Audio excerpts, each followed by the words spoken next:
Behind every game, there is a group of individuals who poured their heart, soul, and passion into that project to make it come to life. And sometimes they don't. This group of people are known as developers. Similar to how a movie director may have their signature trademark, there can often be patterns within development teams that may draw the attention of a certain crowd. Today I thought it would be fun to rank the top 10 video game development companies in today's gaming lens. This may be my opinion, but some criteria I have for the list is 1. The volume of games versus how many games are good. That being said, companies like CD Projekt Red won't be on here because they only have the Witcher series and Cyberpunk, which are phenomenal games, masterpieces even, but I don't think they've had enough time to prove themselves, if you will. Number 2, fucky PR decisions, things like microtransactions that may ruin the game, or just implementing stupid features to games that aren't really user-friendly. 3, the impact they've had on gaming as a whole. And for number 4, this honestly kind of goes without saying, but this is not a top 10 publishers list since they have absolutely nothing to do with the creativity behind the game. For example, Sony Interactive is a publisher, but they have several development teams under them, so I can't include Sony as one big development team.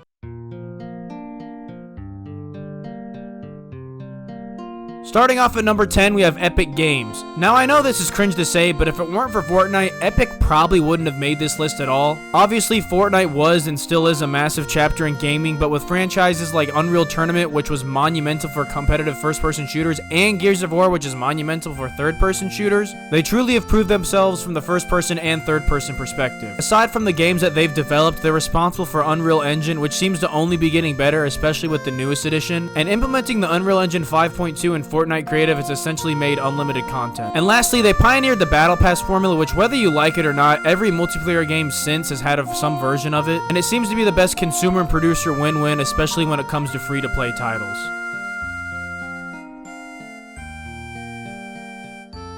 Moving on to number 9, we have Blizzard. Now, Blizzard has had a pretty wild roller coaster of a journey in their recent history, but overall, they're pretty solid. I think their current weak point is Overwatch 2 as a whole, and as someone who loves this game, it's honestly sad to see it neglected and damn near abandoned. From the cancellation of the PvE, an awful launch, and even sexual misconduct amongst some of the dev team, I would say Overwatch is the only weak point in Blizzard's catalog today. With Diablo 4 just releasing with extremely high praise, and World of Warcraft remaining relevant for almost 20 years now, Blizzard remains in the conversation for best development team in today's age. Another blemish in their record is obviously Diablo Immortal. I don't know who thought that was a good idea. Hey, just was wondering, is this an out-of-season April Fool's joke? But they seem to have bounced back with Diablo 4. Another aspect I find very fascinating is that pretty much all of their games are multiplayer, but the amount of lore they include is insane. I mean, seriously, what other dev teams have fucking historians in their fictitious worlds?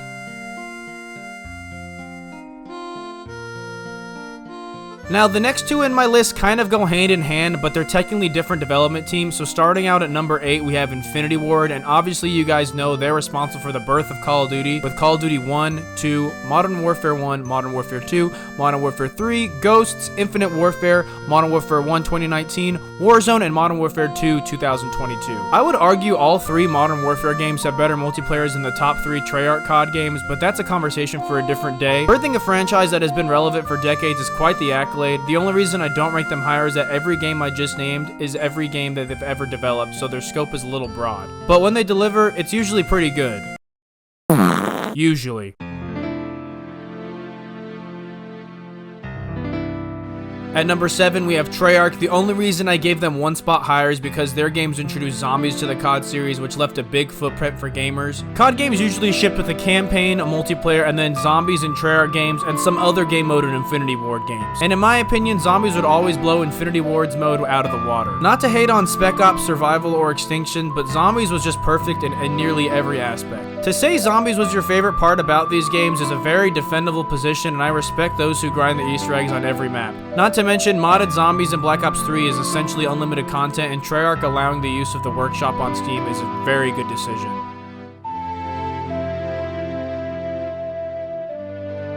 Now, number 6, we have Naughty Dog, which I think they leave their trademark on the gaming industry with specializing in third-person action-adventure games. Obviously, all the Uncharted games are under their belt, and none of them have missed, but also the 2 Last of Us games, despite the sequel being met with some criticism, it still remains an objectively good game. They've proved themselves with the third-person action-adventure realm with Jak and Daxter, and also some of the early Crash Bandicoot games. Naughty Dog kind of blurs the line with the whole volume of games to good games rule, but Jak and Daxter and Crash being their foundation saves them. I would love to see a new Jak and Daxter sequel or a new action-adventure franchise entirely added to their library.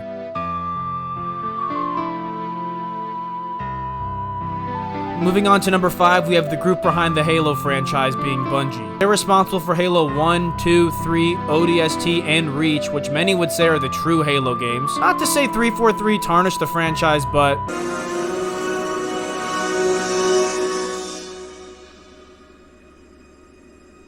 okay, maybe they did, but what I find extremely fascinating about Bungie is since they wanted to become an independent company, they had to cough up the rights to Halo, which somewhat backfired but allowed them to follow with their creative desires. With Destiny 1 being a bit of a mid-release, Destiny 2 has become a very loved and taken care of game that many still play today. Also, them taking the risk of going free-to-play ultimately saved their game, which I think a lot of devs wouldn't have done. And at their roots, the Halo franchise did a great job of implementing a competitive first-person experience to consoles, and I also think they're responsible for continuing to improve the split-screen multiplayer experience with features like playing split-screen Xbox Live and co-op campaign.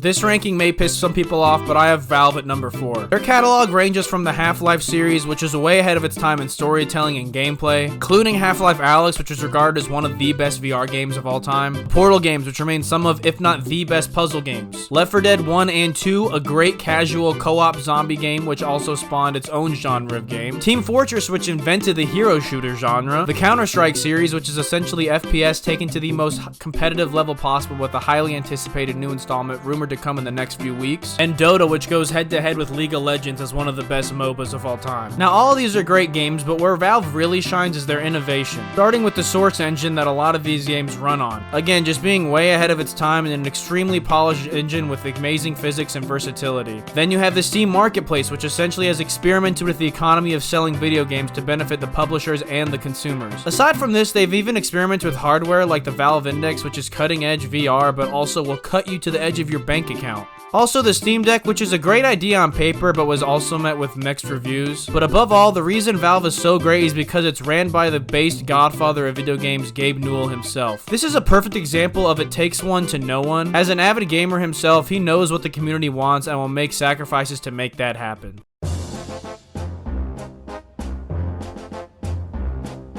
At number 3, we have Bethesda. Bethesda on their own kind of sticks to their own as far as the open world RPG style of games, but they never miss, except for once. What I love about Bethesda games is that you can always tell that you're playing one because of their replayability and freedom to play however you want to. Fallout and Elder Scrolls are amazing franchises, and with Starfield opening up a new chapter in the Bethesda lore, I couldn't be more excited to see what they have in store. I know I'm not counting publishers on this list, but I think it's also worth mentioning that they know what games to endorse as well, from Doom 2016, Doom Eternal, Dishonored 1 and 2, and the Wolfenstein franchise, just to name a few. Similar to Valve, they also have someone who actually knows what gamers want running the show, being Todd Howard, and this is why I believe they're so successful. I'm gonna make video games and everyone's gonna play them. Like, you dork. Go back to the chess club.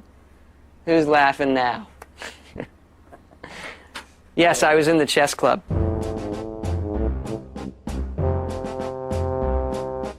Now, our runner-up today, we have Rockstar. This is probably the only company on this list that I would argue truly doesn't have a single bad game in their library. GTA, Red Dead Redemption, Midnight Club, Bully, Max Payne, Manhunt, and even a video game based off of the fucking Warriors movie that had absolutely no reason being as good as it is. Whenever you first heard of GTA, it was always described as, you can do whatever you want in it, and at the time, it truly was that game. Now, many games have developed this style, but the authenticity of the gritty, controversial, and crudeness was way ahead of its time. Aside from the great storytelling, the script of actual dialogue is engaging and hilarious, especially amongst NPCs. Hey, fuck you, bitch. You are dead meat. I want to apologize. GTA 5 alone has become a meme factory with so many amazing quotes and moments. Maybe you got rid of that old yee ass haircut you get some bitches on your dick. Oh, better yet, maybe Tanisha will call your dog ass if she ever stop fucking with that brain surgeon, the lawyer she fucking with. Aside from great single players, GTA Online has become its own separate experience, which is completely different than the single player. Rockstar proves their dedication by continuing to improve and update their creation to stall the long-awaited release of GTA 6. Now, the only blemishes I can find on their track record would be the definitive collection being hot garbage, which if you care that much, just go play the originals. And then there's also the absolute neglect that Red Dead Online got. This online could have been amazing and arguably better than GTA's, but they just decided to stick to keeping their baby afloat. Now, before I unveil the topic, I have a few honorable mentions I want to go over. The first is From Software. I'm aware these games are beloved by many, but I personally never played a single one. Maybe I will in the future. It's really cool seeing a dev team being notorious for having extremely difficult games. And next we have Ubisoft. They have a lot of amazing franchises like Assassin's Creed, everything Tom Clancy, and Far Cry, but they simply have way too many fuck-ups to make this list. Hopefully X-Defiant's good though. And lastly we have EA, but let's be real, they find a way to fuck up everything.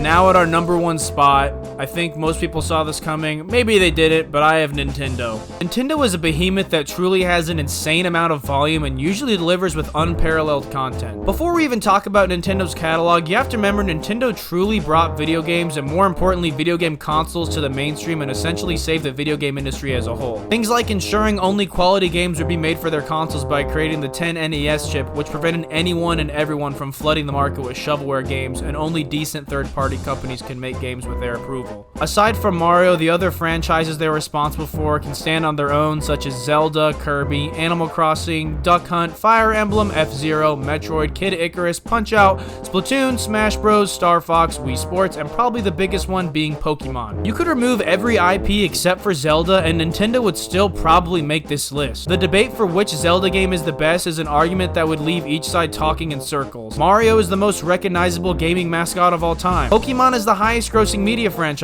ever. The Mario movie is the second most highest grossing animated movie ever. With accolades like this, Nintendo continues to deliver on their quality games and always seem to have something to look forward to. In my opinion, the only fucky things they've done is the Switch Online expansion pack and being stingy with allowing emulation and third-party software like Slippy for online competitions like Melee. Other than this, Nintendo is undoubtedly the best gaming developers of all time. That wraps up my list. If you disagree, please let me know what your list is down below. I would love to know what you guys think. Also, if you enjoy clips like this,